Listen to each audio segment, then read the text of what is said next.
and nobody I knew had ever seen one. They were a bit like mermaids, really, you know. You knew they were out there somewhere, but they were kind of mythical. And it took me, I suppose, really until my second or third year at university to discover that there really were lesbians. And part of the way that happened was I have to thank the writer Kate Millett, whose groundbreaking book Sexual Politics transformed my experience of university, transformed the way that I read and the way that I thought, and ultimately the way I thought about myself. And really, I suppose that is how I would have to define my development over the years. That a lot of the things that I have done, a lot of the things that have happened to me, have happened because of the things I've read. Now this goes back to my childhood, the things that have got nothing to do with being gay. For example, the reason I ended up at Oxford was because I read these series of girls' school stories called the Shalley School books. None of you have read them, I imagine, in this room, but this improbable... Thank you, Emma! This improbable boarding school was in Switzerland and had this sort of extraordinary cast of characters. There was one character, I mean, it was so extraordinary, I look at it now and think, did they not notice? They have this character in the book who's described as having mannishly short hair and striding around with her hands in her blazer pockets. And this character's name was Tom Gay. Go figure.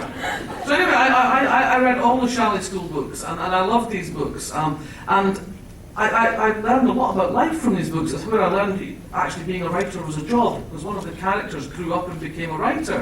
And I thought, well, you get money for that. I could do that. I could tell lies. And so the thing about the Shalley School girls was that there were three options for higher education in the Shalley School books.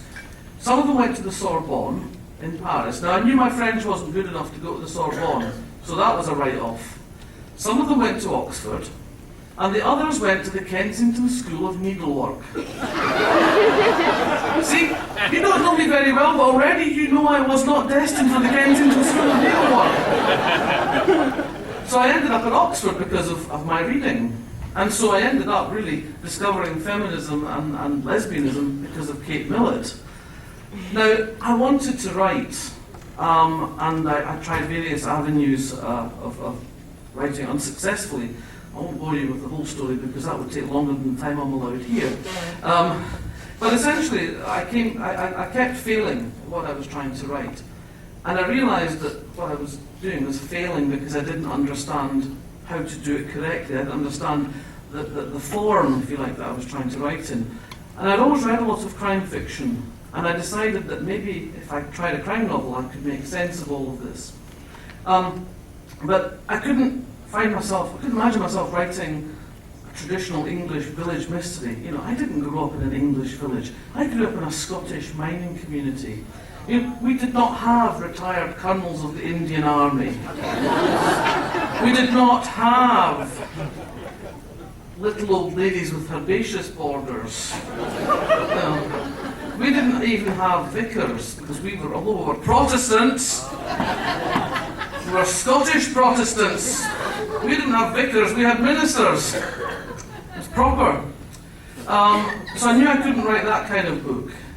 But somewhere across the ocean, things were happening. Here in America, things were happening. The world was changing.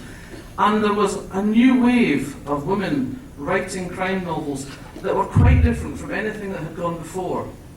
There were writers like Sarah Paretsky and Sue Grafton. But more importantly for me, there were writers like Catherine, and there were writers like Barbara Wilson, and there were writers like Mary Wings. And those writers opened a door. They opened up possibilities. And I think for everyone in this room, we all understand the importance of doors being opened, of possibilities, of telling our lives, and telling the lives of the people we see around us, telling the world as we see it. And somebody has to open those doors. Now, you're calling me a pioneer tonight, but I am only, if I am a pioneer at all, it's only because other people opened those doors a crack that allowed me to kick it open a bit further. I owe a huge amount to those women who came before me.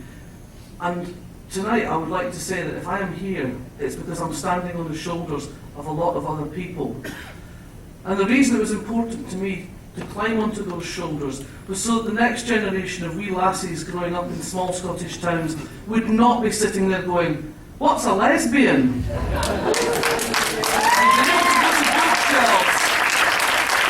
And see books that reflected their lives. Some of them with gay protagonists, some of them with gay characters who mingle in with the flow of life. Because I don't live in a ghetto. I don't put the supermarket in a particularly lesbian way. Well, mostly not. Sometimes I think the quantity of sanitary protection's a giveaway though.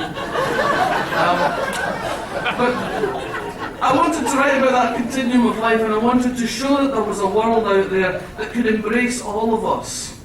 And I wanted there never to be anybody growing up anymore that couldn't see their lives reflected in what's on the library shelves. And that's why I do the thing that I do. It's one of the reasons why I do the thing that I do.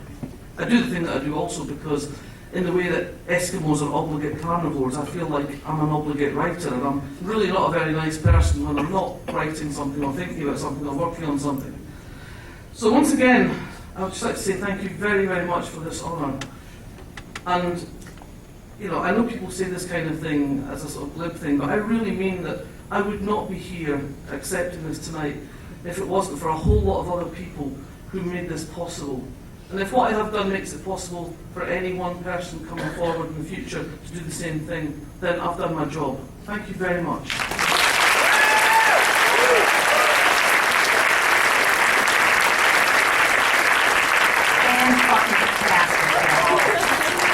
That was great.